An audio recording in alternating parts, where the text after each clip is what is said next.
در اسلام عرب و عجم، سیاه و سفید، فقیر و ثروتمند همه در کنار هم عبادت می کردند. بلال حبشی اولین مؤذن پیامبر سیاه‌پوست بود و مقامش نزد پیامبر بسیار والا بود.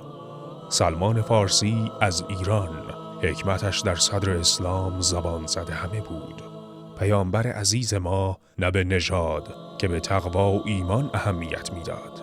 اسلام جامعه‌ای ساخت که تفاوت‌ها را نمانه بلکه فرصتی برای شناخت و برادری میدید.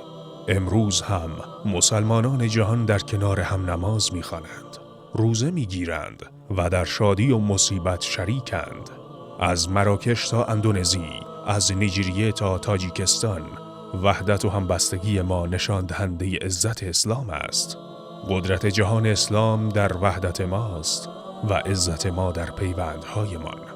نژاد و قومیت هیچ ارزشی در ایمان ندارد. اسلام دین صلح، محبت و برابری است. بیایید این پیام را در زندگی خود و جهان از گذشته تا امروز زنده نگه داریم. در دل هر مسلمان یک نور است که هیچ رنگی نمیتواند آن را محدود کند.